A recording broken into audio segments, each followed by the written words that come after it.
Hi friends, അപ്പോൾ നമ്മുടെ CSCBയുടെ exam date വന്നിട്ടുണ്ട് 12/10, അതുപോലെ 2/11, അതുപോലെ 23/11. അങ്ങനെ 3 കാറ്റഗറി നമ്പറിനും 3 വ്യത്യസ്തമായ ഡേറ്റ് തന്നിട്ട് തന്നെയാണ് CSCB പരീക്ഷ തന്നിട്ടുള്ളത് നമുക്ക്.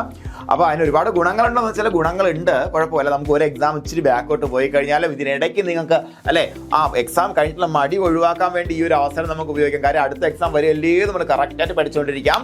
അപ്പോൾ 3ാമത്തെ എക്സാം കഴിഞ്ഞാലും നമ്മൾ അടുത്ത 4 മാസം കഴിഞ്ഞാൽ എക്സാമിനേഷൻ കണ്ടിന്യൂസ് ആയിട്ട് പഠിച്ചുകൊണ്ടിരിക്കുക. എപ്പോഴും നമ്മുടെ സക്സസ് സ്റ്റോറിയിൽ കുട്ടികൾ പറയുന്ന പോലെ ആദ്യത്തെ ഒപ്പിടുന്നവരെ പഠിച്ചുകൊണ്ടിരിക്കുന്നവരാണ് ജോലി കിട്ടുക. ഓക്കെ, അപ്പോൾ നമുക്ക് അതുപോലെ തന്നെ പഠിച്ചുകൊണ്ടിരിക്കാം. ഇതുപോലെ ഒരു പാറ്റേൺ വരികയാണെങ്കിൽ വളരെ നല്ലതാണ്. നമ്മളെ സംബന്ധിച്ചിടത്തോളം നമുക്ക് റെസ്റ്റ് ഇല്ലാതെ പഠിക്കാൻ പറ്റും അല്ലേ. റെസ്റ്റ് ഇല്ലാതെ പഠിച്ചാൽ മാത്രമേ മക്കളെ CSCB ജോലി കിട്ടൂ. അത് കിട്ടും, ഉറപ്പാണ്. കാര്യം എന്താ, നമുക്കിപ്പോൾ കേരള ബാങ്കിന്റെ അഡ്വൈസ് നടക്കുകയാണ്. കേരള ബാങ്കിന്റെ അഡ്വൈസ് ഇപ്പോൾ പോയി കഴിഞ്ഞു. അതുകൊണ്ട് തന്നെ ഇപ്പോൾ നിലവിൽ വന്ന വേക്കൻസി വന്ന ബാങ്കുകളിൽ കുറച്ച് വേക്കൻസികളോട് റിപ്പോർട്ടാവും. അപ്പോൾ അതിനനുസരിച്ച് നിങ്ങൾ എന്താ ചെയ്യേണ്ടത്, കട്ട് ഓഫ് കുറയാൻ സാധ്യതയുണ്ടാവും. വളരെ നന്നായിട്ട് എല്ലാവരും പ്രിപ്പയർ ചെയ്യുക. അതിനോടൊപ്പം ഈ വരാൻ പോകുന്ന നോട്ടിഫിക്കേഷൻ മെഗാ നോട്ടിഫിക്കേഷൻ, അതായത് വരാൻ പോകുന്ന ഡിസംബറിൽ നോട്ടിഫിക്കേഷൻ. ഈ നോട്ടിഫിക്കേഷൻ എന്ന് പറയുമ്പോഴത്തേക്കും കുറച്ചധികം, ഏകദേശം ഒരു നമ്മൾ സാധാരണ നോർമൽ വരുന്ന 200-250 വേക്കൻസിക്ക് പുറമെ ഒരു 200 വേക്കൻസി എക്സ്ട്രാ ആഡ് ഓൺ ആകുമ്പോഴത്തേക്കും നിയർലി ഒരു 400 വേക്കൻസീസ് നമുക്ക് ഡിസംബറിൽ വരാൻ പോകുന്ന CSCB നോട്ടിഫിക്കേഷൻ ഉണ്ടാവും. അതാണ് നമ്മുടെ ചാൻസ്. ആ ചാൻസിന് വേണ്ടിയിട്ട് നമ്മൾ നേരത്തെ പ്രിപ്പയർ ചെയ്യുക.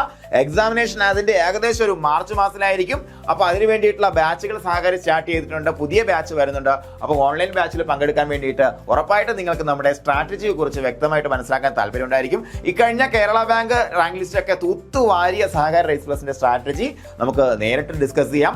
അത് ഒരു ഓൺലൈൻ ആണെങ്കിലും ഓഫ്ലൈൻ ഫീലിൽ നിങ്ങൾക്ക് പഠിച്ചു മുന്നോട്ട് പോകാൻ പറ്റും. പക്ഷേ ഒറ്റ കാര്യം മക്കളെ, പണിയെടുക്കണം. പറയുന്നത് പോലെ എല്ലാ കാര്യങ്ങളും വള്ളി പുള്ളി തെറ്റാതെ ചെയ്തു പോകാൻ പറ്റുമെന്നുണ്ടെങ്കിൽ നമുക്ക് ആവശ്യമായിട്ടുള്ള ജോലി അവിടെയുണ്ട്. അപ്പോൾ അതിനുവേണ്ടി നമുക്ക് സൗജന്യ ഗൂഗിൾ മീറ്റ് സംവദിക്കാം. താഴെ കാണുന്ന ഫോൺ നമ്പറിൽ നിങ്ങളുടെ പേര്, ജില്ല, അതുപോലെ CSCB ഗരുഡ എന്ന കോഡും കൂടെ വാട്സാപ്പ് ചെയ്യുക.